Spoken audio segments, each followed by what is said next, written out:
So just last week, Dangote Petroleum Refinery abruptly announced that it was suspending sales of petrol in naira, citing that its sales volumes had exceeded the crude-for-naira allocation granted to it.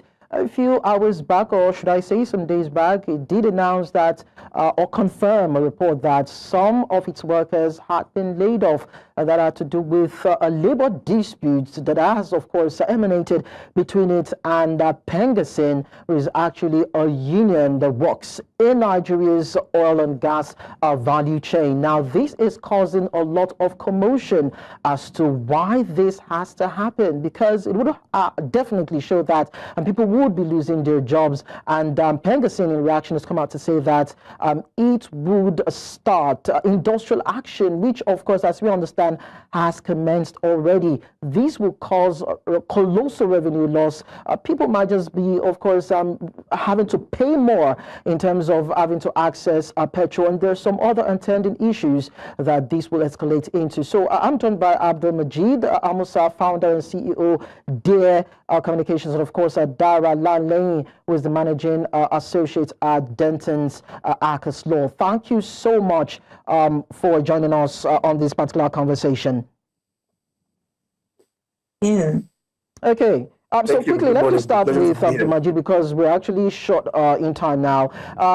AbdulMajeed, since inception, Dangote Refinery is clashed with regulators and associations. I'm talking about NMDPRA, NUPRC, NNPCL, IPMAN, DAPMAN, NUPENG, and now PENGASSAN. Are these the cabals long talked about in the industry? Well, you know, when we good morning, it's a pleasure to be here, and it's an interesting topic.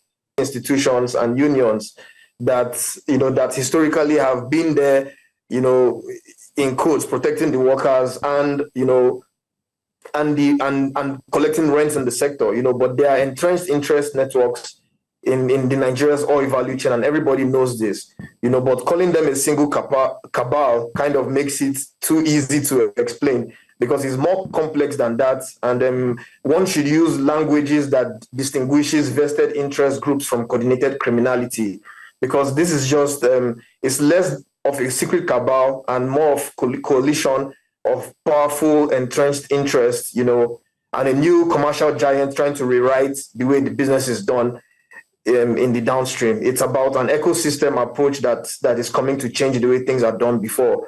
People must learn and not use the same language and approach of the past. And if Dangote Refinery wants to be the leader of the ecosystem, I believe that's what he's trying to achieve right now. Okay, we'll come back to that. Let me quickly talk to Dara, get on a legal perspective to this. Now, in the latest showdown, we see that PENGASSAN is claiming that Dangote sacked workers for joining the union, while the management is insisting that the move was to protect the refinery from repeated sabotage. In terms of rights and violations, who would you say crossed the line? Now, that question would be very difficult to answer, but with my legal knowledge, I will do my best to answer it. Now, who crossed the line? The law is very clear. The right to join a union, which is the issue. This is what the issue stems from: Dangote's alleged sacking of these workers and replacing them with foreigners. Now, Dangote has come out to say that, yes, there was sacking, or there was the release of some employees, but this was a small number and it was aligned with the interest of the company. Now, the law is very clear. First of all, you cannot force people to work together. The law is also clear that you can join unions. There's the right to freedom of association and assembly. Now, PENGASSAN says that the release of these workers was a retaliation by Dangote because these workers joined the union. Now, until we have fuller facts based on the law, it's clear that, yes, a release occurred. But was that release done in line with legally established principles? How do you release a worker? There are conditions of service. There are terms of employment. So did Dangote follow these procedures before they released these workers? Now, on the union side, PENGASSAN, there are procedures before you can call a strike. Did PENGASSAN follow those laid out procedures? Did they give notice to Dangote? The law prescribes a certain number of days notice to given. The law also requires that the strike action is taken in accordance with a secret ballot. When we know the answers to these questions, then it will be very easy to address the issue of whether the strike was done in line with the law or not. Having said that, I and a lot of Nigerians, other concerned Nigerians, because every single Nigerian will be affected by this strike, I and other Nigerians would be very interested to know whether the release and the strike were done in line with clear, legally established principles. Most definitely. Okay, so we're going to end with this because we're actually, time constrained right now. AbdulMajeed, now, before the strike threat, the refinery briefly suspended petrol sales in naira, citing exhaustion of crude-for-naira allocations before eventually reversing it. But this is just one of the issues, that's been faced with from inception. Could there be a deliberate plot to sabotage Dangote Refinery? So actually, at the moment, there is no public evidence proving a deliberate plot. The company did say that suspension was because its crude-for-naira allocation has been exhausted.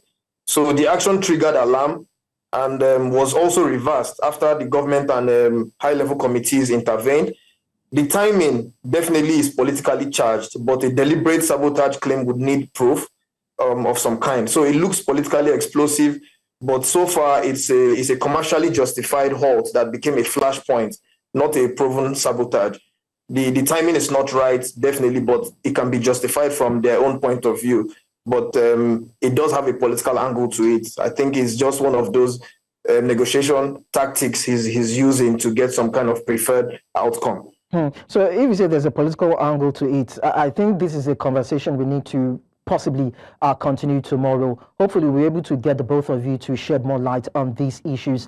As Dara said, will definitely affect a lot of Nigerians and of course businesses. But at this point, I would like to say thank you to AbdulMajeed Amussah, founder and CEO at Dear Nigeria, and Dara Lanley, managing associates at Denton's ACAS Law, for your time on the show. Hopefully we'll be able to retouch on this tomorrow and draw more conclusions and more facts out of it. Thank you.